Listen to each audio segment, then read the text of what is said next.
Today we go beyond the bar to talk with real-life hero and writer David Booher.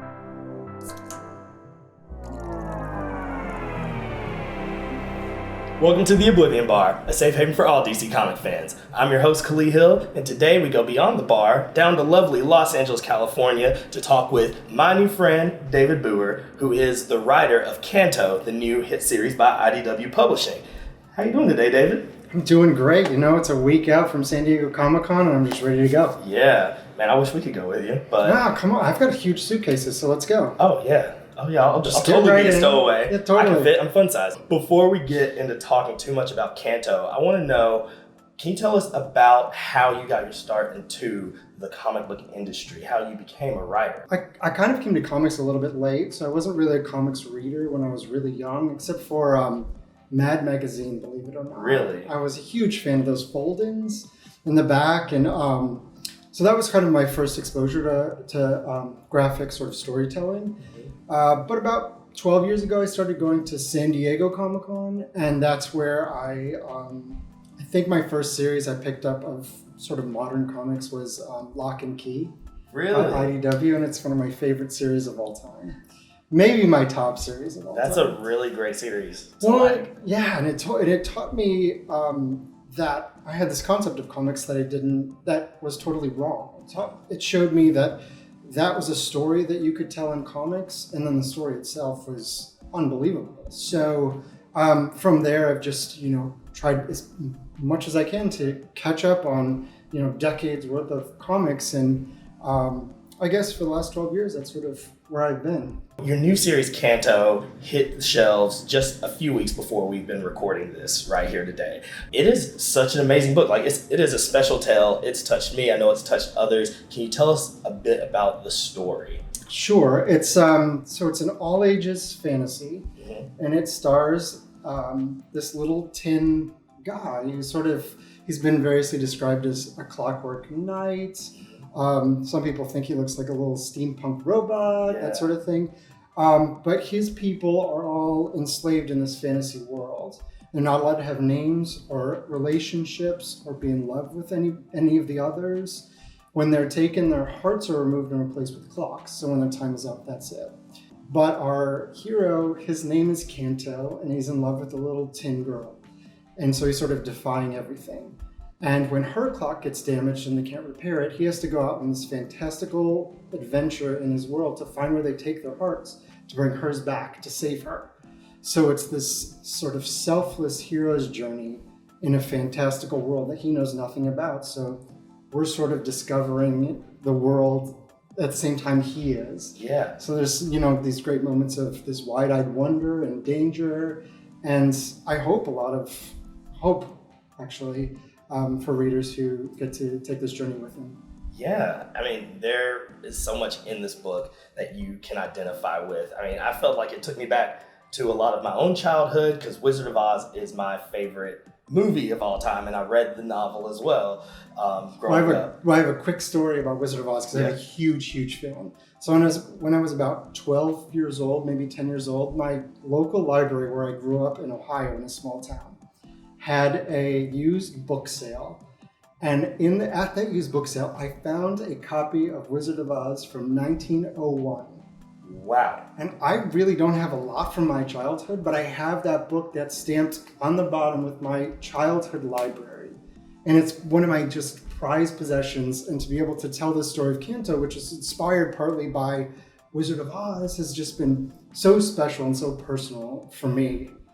Yeah, no, that is incredible. So where did a lot of the influences come from for the character Canto himself? Is this like a personal story from your life or someone that you've known? Well, the personal, I mean, it's sort of a fantastical adventure. So the underlying idea that this hero is going out and he's fueled by hope above all else is sort of, I guess that's personal in the sense that I felt like there weren't stories out there that we could. In the world right now, sort of, hope is in short supply. Yeah. So to have a story with somebody that has hope and is driven by hope, I think that's something that felt very much like a story that I sort of needed to tell. Yeah.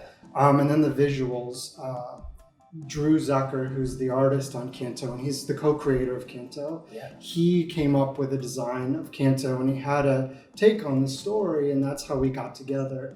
And we worked together to create what you now see in the comic. So he is like huge. You could say he's the heart of this story as much as everybody on the team is. That's very fitting. The heart of the story. I like it. Okay, so I've got so many heart puns. We're gonna run out of time. So I kind of want to know about that process a bit more between you and Drew and the others that work on this project. Where does it start? Does it start in your brain and then Drew as the artist tries to make that come to life? Or as he's drawing, do you add more to the tale? How does that... Well, the way that this story came about was Drew had the concept art for this little tin guy. And as soon as he sent it to me, I said, well, we're telling this little character story.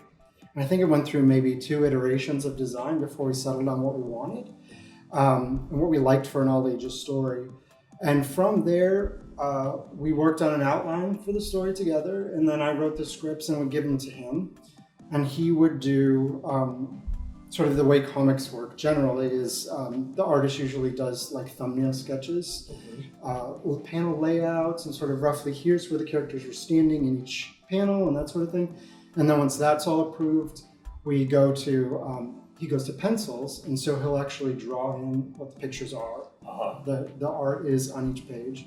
And once we're good with that, he'll go to the inks, which is the final product. Once that's all done, then we go to the next step, which is sending it to our colorist, Vittorio Estone, who is absolutely spectacular. He's fast, he's a really nice guy, and his work is just top-notch. And you can see it on the page. Oh yeah, you can see it on every page. It is beautifully done. Wait until you get to issue 2, which comes out in a few weeks. It's gonna melt your face and your heart, I promise. And then once the colors get done, we send it to our letterer, Darren Bennett, who is also spectacular and at the top of his game, nominated for an Eisner Award, nominated for Harvey Awards. Wow. Just a really terrific team, and he's really fast and really dependable.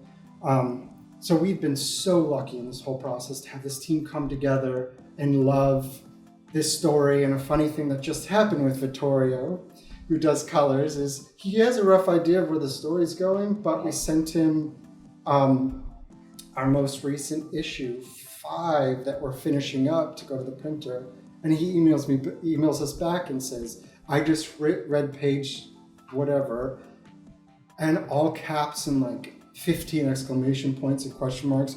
What?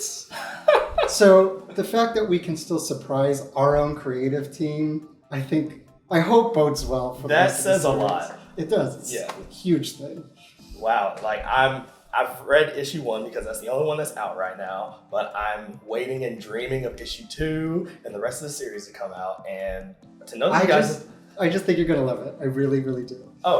We've been bragging about it at the Oblivion bar ever since it's hit the shelves. So thank you so much. That means a lot. No, thank you. Speaking of where the story is going, you're already talking about issue 5.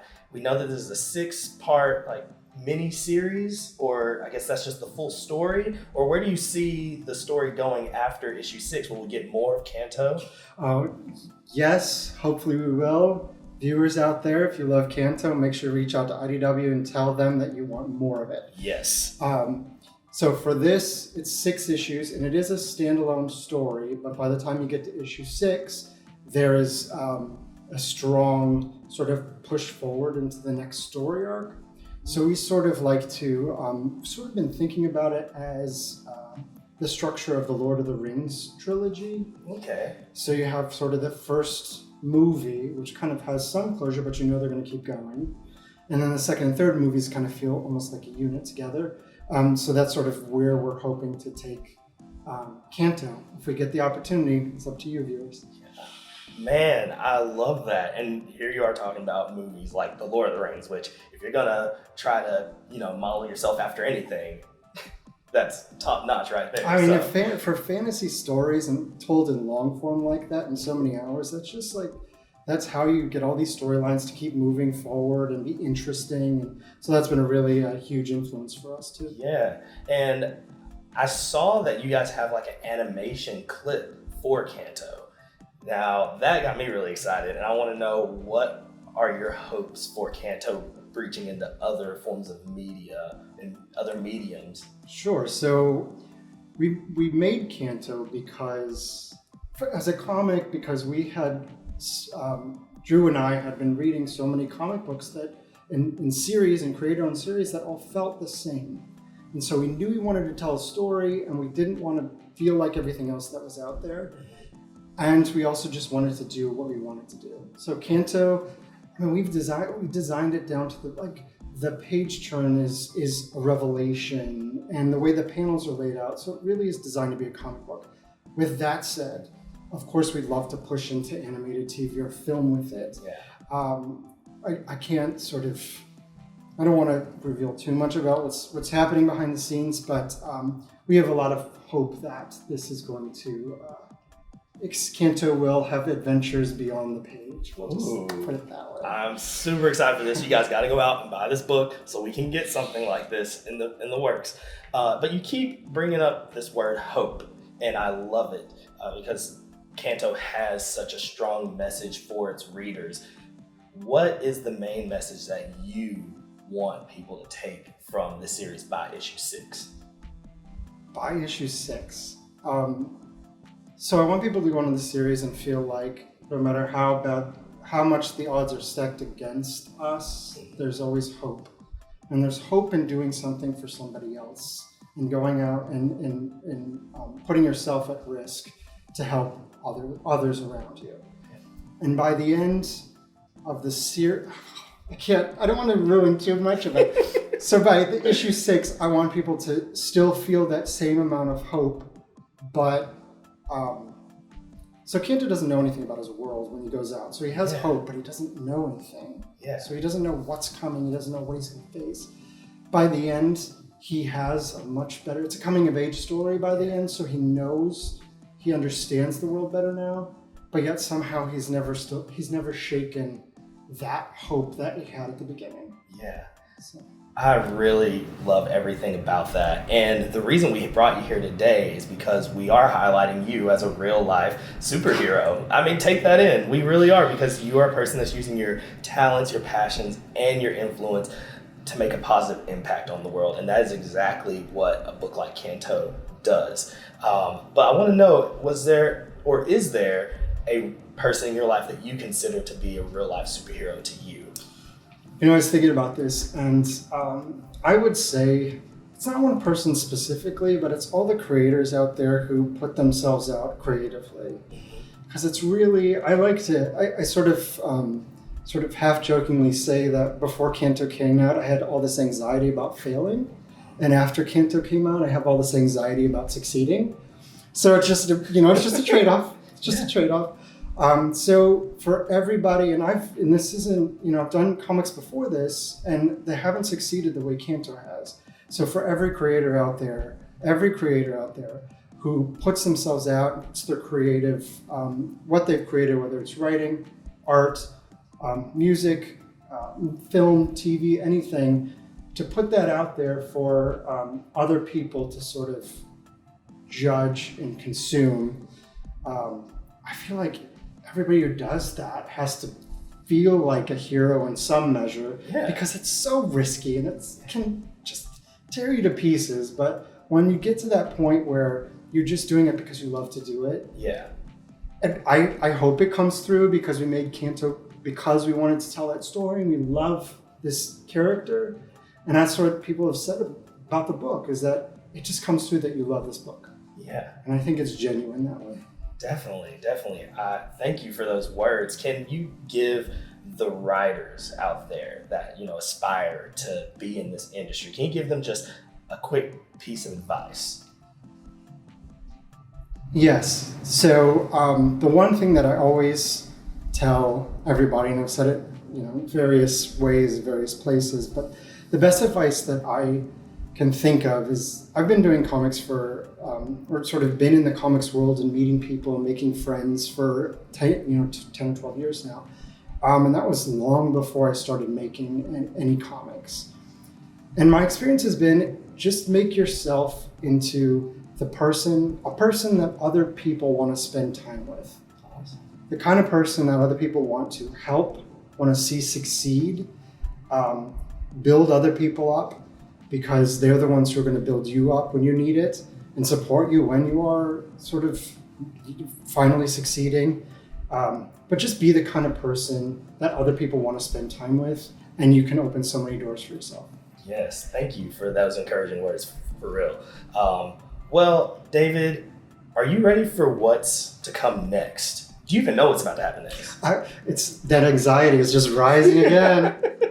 Well, you're about to experience our flash round. Yeah, there we go. Okay, see, you're the first person I've gotten to actually do that with me on camera. Oh. So. Awesome. So I'm going to ask you a series of just quick, fun questions. You don't know they're coming, and you're just going to give your best answer off the top of your dome. Or collapse under the pressure. So we'll start off easy. We'll start off really easy, as always. Okay. Who is your favorite superhero? Oh my gosh, I'm stumped already.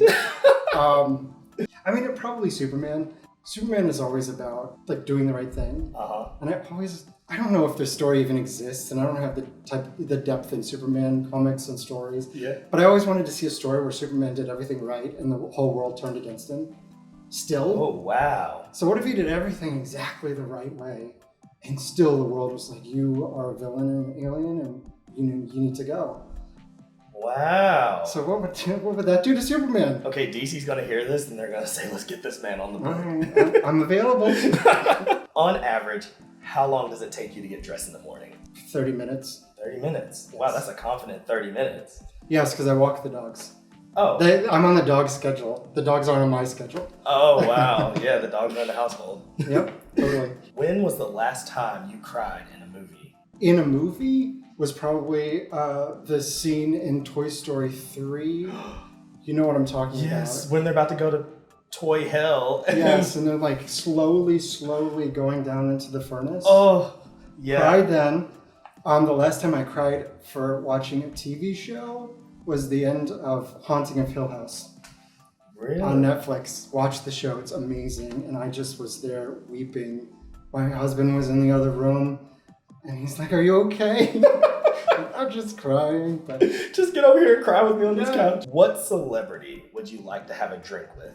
Probably Nathan Fillion. I think he's a cool guy. And Firefly is my favorite sci-fi property of all time. I know you just made a lot of people watching this very happy. I'm a brown coat. Brown coats unite. Finish this sentence. Taylor Swift is... my hero. Oh. No. She's very talented. She writes some really catchy songs. And she's built an empire for herself. Yeah. I think about that with the Kardashians too. Oh, yeah? It's like, whatever you think about the Kardashians, they're worth $1 billion, so they've done something. The haters gonna hate. Yes. What was the last song you had on repeat? It's Orville Peck, and it's called Dead of Night. And if you don't know Orville Peck, he's going to be the next big thing inside and outside country music. He wears this cowboy hat that has a mask and fringe, and so nobody knows what his face actually looks like. And he sounds a little like Roy Orbison, but he's gay. And he has watched the video of Dead of Night, and it's this really progressive, cool, kind of Chris Isaac, Roy Orbison feel to it, and you could totally see it in like a Tarantino movie. What? Okay, you're gonna have to send me this. I'm so obsessed with him. You just have to listen to him. He's just gonna be the next big thing. This is my prediction. It'll be on video. 3 to 6 months, he's gonna have Dead of Night or some other song from his album in some major director's movie. And that's when he's gonna just go. Oh, that's a prediction right here. You heard it first, right here at the Oblivion bar. Orville Peck. Orville Peck. Look him up. Choose a superpower: teleportation or mind reading.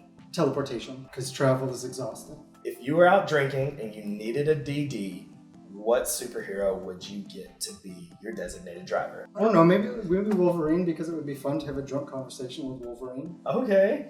You're not the first person to say that. That's usually Wolverine is the popular choice for a DD. Check out our. That's because you can picture him in the front seat of like a taxi with a cigar sticking out of his mouth, and some drunk, college kids in the back, and he can't even. All right. So lastly, let's give the viewers at home our best superhero pose. Good. We got it. Oh wow, you had the face and the schmooze. Was it okay? No, that was perfect. Okay. Better than mine. Well, David, we want to thank you so much for joining us here on the Oblivion Bar. Can you tell the folks at home where they can find you at online, or anything about your works, or all of that? Sure. So my personal socials are Twitter at David Booher, Booher. Instagram is at David M. Booher. I've got a website. It's davidbooher.com. And you can pick up Canto either at shops, comic shops everywhere, or look on IDW Publishing's website. And I think that's about it. We're all sort of accessible now in this world, so you can Google me too. Yeah, and I'll include all of that in the description below. Also, Canto #1 has already gone to a 3rd printing. Am I correct in saying that? Yeah, so that's been kind of crazy. I know. So it came out 3 weeks ago as of tomorrow, and we're in the 3rd printing of the 1st issue, 2nd printing on the 2nd issue, and again, it's all up to the readers for us to be able to keep moving forward with this. Yeah. So really appreciate all of your support. Yes. No, get out there and find this book. It's a fantastic tale. I already got mine, so sorry for y'all if you haven't gotten yours yet. But that's about all we have time for today. David, thank you for joining us. As always, guys, you can find our social media in the description below. And until next time, we'll catch you at the Oblivion Bar.